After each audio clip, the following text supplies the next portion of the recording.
Hello, everyone, and welcome into Coach Craig's Sports. First of all, just want to make a small note. Sorry for the delay. I did post that this was going to go live about 8:30 Central Time, 9:30 Eastern Time, a couple minutes late for those tuning in live at this point in time. Still about a half hour earlier than the regular day would be, since it is an early slate today. It's only a 4-game main slate, so pretty small slate overall. Going to treat this video just a little bit differently today. So we're going to look back at a recap of yesterday's picks, still talk about the weather impacts for today's game. Instead of doing a traditional core pick, kind of go through like position by position breakdown, kind of talk about some of my thoughts where I'll be attacking today, just in general. And then last but not least, going over to the bottom half cheat sheet and talking about the top teams to stack. Also, another note today that the notes that I do have up on Patreon will be 100% free for the smaller slate today. So definitely be sure to check those out. With that being said, there's not a lot of hitter versus pitcher history on today's slate overall. So it's going to be a good slate to kind of mix and match and kind of explore different options as the day goes along, which by the time we get to the lock, only about 3 hours away at this point in time. So we're going to try to make this pretty quick at this point. But in terms of the picks that I did have for yesterday, we went with Corbin Burns at pitcher, $10,000.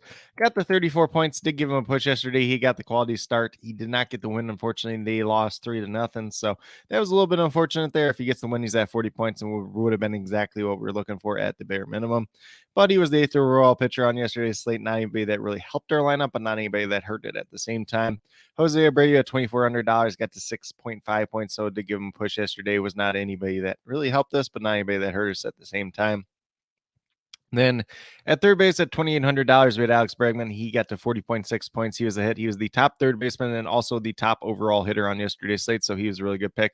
And then unfortunately, our two outfielders that we did have yesterday, Luis Robert and Teoscar Hernandez, $3,600 and $2,800 respectively. Both went 0 for 4, so both were 0 points and were misses on yesterday's slate. So a little bit unfortunate there. If you had some other decent plays, you still had a chance of cashing yesterday. Might have been a little bit more difficult with those two outfielders, but still was very realistic at that point in time as well. But with that being said, I'm going to close off of this, with that being said, talking a little bit of weather, does not look like any weather concerns at this point today. So if anything does change with that, I'll leave it down in the comments. But doesn't really look like anything of concern at this point in time. I got a couple games in the dome today, and then pretty good weather otherwise, so can't really complain there. So we'll moved over to FanDuel. Like I said, I'm going to treat this one just a little bit different today. There is a lot of young pitchers pitching today, so guys making their like third career start, second career start, fourth career start. So that will be a very interesting one. There could be some high upside to be had there, but there's also some risk with those guys at the same time. So a very good slate to mix and match. And then we got some other cheaper guys that are veterans. They could go right. They could go really wrong at the same time. So for the starting pitcher position, we are just going to kind of talk through everybody on today's slate. So we got Taj Bradley. I believe this is his third career start. Maybe it's his fourth career start. He's pitched pretty well so far in his young major league career, 36 points, 49, 30 points. But the biggest thing with him is you're probably not getting that quality start out of him. He has not pitched 6 innings yet. He's kind of been on a pitch limit, right around like 85, 86 pitches. So you're kind of expecting that with the Rays once again today. So a little bit more risk there at $10,200, but there's some pretty strong upside. Going against the Mets is a little bit trickier matchup though as well. And then at Dylan Cease, $9,800, probably one of the highest upside pitchers on the slate. Obviously, he had that run of bad starts, kind of righted the ship a little bit last time out with 37 fantasy points, though. Going against Cleveland today, there is no Jose Ramirez in that lineup, so looks a little bit better for him just overall in general. Sorry, I did click off there to shortstop, unfortunately, as I was trying to close out of Dylan Cease. But Cease is a guy that I do like for the upside today. Obviously, like I said, want to mix and match some pitchers just in general today. Moving down to Logan Allen, I believe this is his fourth or fifth career start at this point in time. He has yet to pitch against the White Sox. The White Sox are a team that typically hits left-handed pitching pretty well over the past couple seasons. Some of the hitters that they do have. So maybe a little bit riskier play here. Logan Allen's pitched reasonably well to start his young career, but probably another guy that you're not getting a quality start out of today. So we'll just have to see how that all plays out. Moving down to Tyler Wells, he has one career start versus the Angels, which was last year. I believe it was 12 points that he got against them. So not a lot of history there. Mike Trout did go 2 for 2 with a home run versus him, so he is somebody that's definitely in play. Tyler Wells has pitched extremely well to start this year, but he's still kind of that risky play. He's striking out a few more batters than he has done in the past. There is a chance for a quality start here, so that does make him slightly appealing. $9,200, probably a little bit more than I'd like to pay for him, but coming off that pretty strong start, there is some advantage to be had there, but still going against a pretty potent Angels lineup at the same time. Then we have Yuri Perez, who's making his second career start. He got 29 points his first time out. Potential pitch limit here, maybe. You pitched 4 2/3 innings the first time out. Didn't pitch too bad. Obviously, the strikeout potential is going to be really high there. Going against Washington could be a very good matchup as well. So definitely somebody to consider there. Obviously, he's on the thumbnail. Kind of, that young, hyped up 20-year-old pitcher recently just turned 20 as well. Then we got Tyler Miguel. He's going to be like your guy that you hope pitches like 6 innings, gives up 2 runs, and, strikes out 6 or so and doesn't have a lot of walks. So that's kind of like best case scenario for him. There's a reason he's $7,800, but the matchup against Tampa Bay, it's going to be hit or miss. Like, obviously, we saw Kodai Sengai have very good success versus them yesterday, but they are a team that's hit right-handed pitching pretty well so far this season. So Miguel's not going to be too high up on my board. Tyler Anderson hasn't been the greatest start to the year for him. Obviously, that ERA up over 5. He's only got the 1 win. Only getting about 20 fantasy points per game at this point in time. Had one good start this year versus Milwaukee, but everything else, or Milwaukee and Oakland so far. So there is a little bit of upside to be had there. Not really history against this Baltimore team, so a little bit more risky than he would be on other slates. And then we got Trevor Williams, who's kind of like this wild card. Like, you look at what he's done this year, and it's not too impressive. He doesn't really have that high-end upside. But he did have a start against Miami last year that he had 52 points. There is no Jazz Chisholm in this lineup tonight. So there is some upside to be had there. It's kind of a pay down option if you want to mix a match to go there. Obviously, doesn't have the greatest offense behind him, but if they let him go far enough into the game, could have a little bit of upside. So that's kind of it from a pitcher perspective. Obviously, got a couple more notes over on Patreon. Like I said, that is 100% free today. Moving over to like first base and catcher, Yandy Diaz still dealing with that groin injury. Is expected back today, but at his price tag, not really trying to get up to there. Pete Alonso starting to turn around as of late, going against Taj Bradley, that rookie young pitcher. Could have some upside there. Definitely like going to him today. Adley Rutschman has some upside against Tyler Anderson. Obviously, there is no history there in the past. Isaac Paredes, never faced Tyler Miguel, but he's been hitting the ball pretty well as of late. You can play him at first base. You can play him at third base. Probably more on the third base end myself, though. Andrew Vaughn is one of those hitters that does hit left-handed pitching very well. Going against Logan Allen, there could be some upside there. Obviously, no history in the past. Mainly talking about the guys that are projected to play today. Ryan Mountcastle, there's obviously some upside there going against left-handed pitcher and Tyler Anderson, but has kind of slowed down a little bit as of late. Christian Betancourt, just the guy that I'm not really getting to myself personally at $2,900, a little bit overpriced. When you get to these other Angels hitters, Brandon Drury, Giro Rochella, some of these other guys, they're fine flyers today, kind of mixing and matching if you want to get there. Let's see. Gavin Sheets probably shouldn't play since it's left-handed starter. Garrett Cooper is 2 for 7 versus Trevor Williams, so there's a little bit of upside there if you want to go there. $2,700. Josh Bell is actually 2 for 4 versus Dylan Cease, so he is in play at $2,700. Not a bad value there. Kind of been a hit or miss so far to start the year, but he's one of the only power bats left for Cleveland at this point in time. Like I said, Giro Show, you can play him. Keeper Ruiz probably going to avoid. Josh Naylor left 2 days ago with that leg. I don't know what you want to call it, leg soreness, but supposedly he's going to be back today. Not really too interested in him. Matt Tice could be a little bit interesting against Tyler Wells today at that catcher position, $2,500. Decent pay down spot there. Yasmani Grandal's been dealing with the injury, probably avoiding him once again. Francisco Alvarez has a little bit of upside going against Taj Bradley. It's a little bit probably a tougher matchup for him personally. They could choose to go with a different catcher today as well. So we'll see if that's the case or not. And then as we keep moving down, Mike Zunino not getting to it all. Nick Fortes not getting to it all. James McCann would be like a sneaky, really like dirt cheap guy, but he hasn't really hit the ball too well this year. And then we have Gabriel Arias, who's eligible at first, third, and shortstop. If he starts, could be a little bit of interesting play. Really hasn't hit the ball so far this year, but it's a very limited sample size. For second base position, Brandon Lyles kind of stands out to me at $2,900. Starting to hit the ball a little bit better. Some power upside against Tyler McGill as well. Already talked about Brandon Drury. If Taylor Walls plays, You could play him. Obviously, had a couple big games in there. That's why his price tag is still inflated. Not really too interested in Andres Jimenez or Luis Garcia at this point in time. Luis Ariz could be very interesting as kind of a solid hit guy at $2,800. Pretty safe floor there, but not a lot of upside. But at the same time, going against Trevor Williams, a guy that is pretty hittable at the same time. Adam Frazier, going against the lefty starters, not the best matchup for him in the world. Jeff McNeil, there is some upside at $2,700. Obviously, the ability to play him at second and outfield. Hanser Roberto, I'm not really getting to. I'm not sure if he'll start today anyways, though, if we're being completely honest. Garrett Hampson, if he hits leadoff, there's a little bit of value there. $2,400 is a guy that could get some hits and has the potential to steal bases at the very least. Rengifo, if he starts, there is a little bit upside there. Power play, he was pretty good last year in DFS at times. The versatility matters a lot on a 4-game slate as compared to other slates, though. But really hasn't been hitting the ball too well.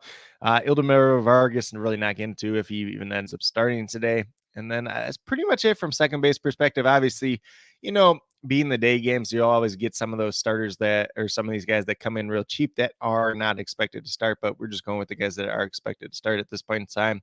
Third base, I already talked about Yandy Diaz with his injury. Yohan Moncada and Jake Burger, you can definitely both play from that White Sox team, left-handed or going against the left-handed pitcher. Isaac Paredes is definitely in play as well. Really not that much at third base today. I mean, if you really want to play Gio Urshela there, you can do it. Eduardo Escobar is like a maybe if he ends up starting, but just kind of a cheap play there. Gene Segura is actually 3 for 6 versus Trevor Williams in his career, but Segura has not hit the greatest so far this year. So that is kind of a pay down option if you really want to go there. Otherwise, not too much else there. Everybody else we kind of talked about so far. At shortstop, if you're paying up today, Wander Franco makes a lot of sense. Going against Tyler Miguel at $4,000. You look at Francisco Liriano on the other side. Those were kind of the two true pay up options at that shortstop position. I do personally like Tim Anderson quite a bit. He's starting to hit the ball a little bit more. $2,800 looking pretty good there. Ahmed Rosario could probably mix and match there, but not the greatest history versus Dylan Cease. CJ Abrams just not getting to myself personally. Mark Vientos is kind of an interesting one. He's shortstop eligible, even though he's mainly played third base throughout his career. For whatever reason, he hit that game-winning home run yesterday. He 1 for 4, though. If he starts, he does have some upside at $2,600. Gio Urshela, we already talked about him at multiple positions, could have some upside as well at a cheap price tag. Zach Nieto, $2,600. There was a time and a place where when he was sent leadoff, he was a pretty good value. But at this point, hitting towards the bottom of the lineup, most likely not quite there, but you can obviously mix and match him still. Some there. Garrett Hampson, Rengifo, we already talked about. Joey Wendell at $2,100 could be in play. Obviously, if he hits higher up in the lineup, he's going to be a little bit more interesting than he would be hitting towards the bottom. Joey Ortiz is just a dirt cheap play, but, if Jorge Mateo misses, I wouldn't be against it completely, but not really the upside there. Tyler Freeman's a guy that has had good contact in the minors. If he ends up starting today, could be a little bit interesting as well at the flat minimum. Not too much else there to really talk about at this point in time. Like I said, if we get some of these surprise starters, that does open up some value as well. That could be in play. From the outfield perspective, Randy Arozarena, he does have the upside. Personally, if I'm paying up today, it's mainly going to be for Shohei Ohtani. It's mainly going to be for Mike Trout. Mike Trout, like I mentioned, was 2 for 2 with 1 home run versus Tyler Wells in the past. So Trout's probably my preferred pay up option in the outfield. Cedric Mullins, if you really want to go there, but it's a lefty on lefty matchup, probably hitting lower in the order than he would be against a righty. Luis Robert, yesterday didn't really pan out for us, but going against left-handed pitching, definitely something that favors him. And he's had that hot streak as of late, so not afraid to go back to him.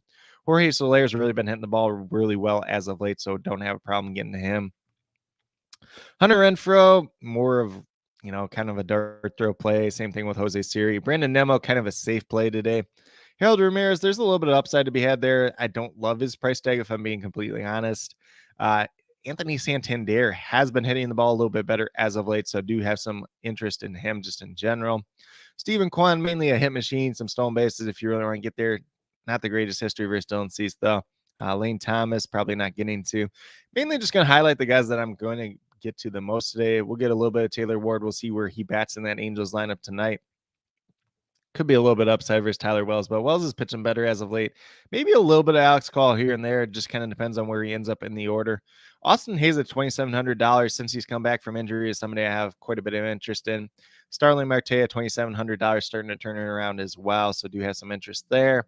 Mark Canha, if he's projected in this 4-hole today, could be a little bit interesting just based on that lineup positioning. Brian De La Cruz ended up being one of my cheap guys in the cheat sheet for today overall. So he's been hitting a little bit better as of late. A little bit of upside to be had there against Trevor Williams, who is hittable at the same time. Miles Straw, mainly be for stolen bases. Garrett Hampson, we talked a little bit about already. Not too much else down here towards the bottom. Peyton Burdick, if you really want to take a shot on him, probably need a home run out of him today to pay off, but still pretty cheap price tag to be had there. But that's kind of it. Jake Marisnik's here. Jake Marisnik has long been one of my favorite players. Hasn't really turned out too much at the MLB level, but as a pure dart throw, if you want to get there, really hasn't done anything at all this year, though. So this is a little bit longer, but want to be a little bit more in depth. This is kind of the format I want to do in general when it comes down to like 4 or 3 game slates. For these main slates, just in general, it's a little bit easier talking through the whole slate than just kind of talking through some core picks. Hopefully you guys found this information useful. If there's anything else you'd like to see on these type of slates, be sure to let me know. And then with that being said, we'll get off of this page. We'll go over to the bottom half of my cheat sheet. You guys probably have a little bit of an inkling of where I'm at with a lot of this stuff, just based on going through everybody. But the teams that I do have to stack today, the Chicago White Sox going against left-handed pitcher and Logan Allen, definitely have some interest there since they typically hit left-handed pitching pretty well. Angels going against Tyler Wells, some decent history there in his one career start versus them, but Wells has pitched better this year. He's striking out a little bit more bats than he has in the past, so could be a little bit hit or miss there. The Baltimore Orioles going against Tyler Anderson on the opposite end of the game. Anderson's got that ERA over 5. Orioles lineup, they're not a bad lineup by any means, so I do like some of their hitters in there, taking some upside to be had with that. And then if you just want to take some shots elsewhere, that definitely makes sense today. Good day to mix and match, especially on the smaller slate, just in general.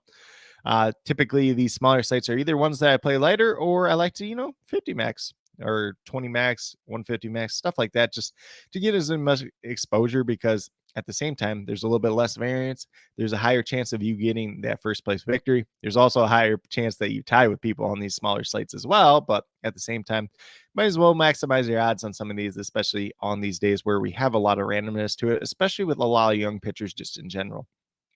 But with that being said, that's pretty much what I have for today's video, for today's live stream.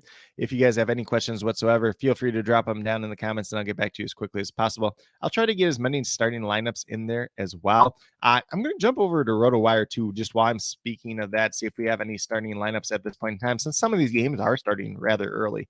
So it does not look like we have any starting lineups yet, but like I said, once they do come out, I will have them down in the comments. So maybe if you're watching this video a little bit later, they'll be there already. But definitely do appreciate everyone tuning in. Be sure to let me know your favorite play on today. Obviously, talked about a lot of different guys today. So hopefully that was one of your favorite plays. That maybe I missed somebody that you guys think should have talked about a little bit more. If you have any questions about a specific player, matchup, anything else like that, feel free to leave in the comments and I'll get back to you as well. Well, with that being said, if you are brand new to my channel, checking it out for the very first time, haven't done so already, please consider subscribing. Definitely would appreciate it. Helps to build a community that we're trying to build here at Coach Craig's Sports, which is one that's truly for you, the viewers, helping you with your DFS. Right now, it is mainly MLB DFS and USFL DFS. Be sure to check out all the content for that on the daily for MLB, Monday through Friday, and then the weekly USFL video on Friday, where I go over the recap of the prior week and go over my picks for the current week, whether I play them in GPP, cash, or kind of like pay down options in general. But with that being said, that's pretty much all I have for today. Hopefully you guys enjoyed. Once again, definitely do appreciate everyone taking the time out of their day, whether you're watching live or on replay. Definitely means a lot to me, and I hope that each and every one of you have a great rest of your day.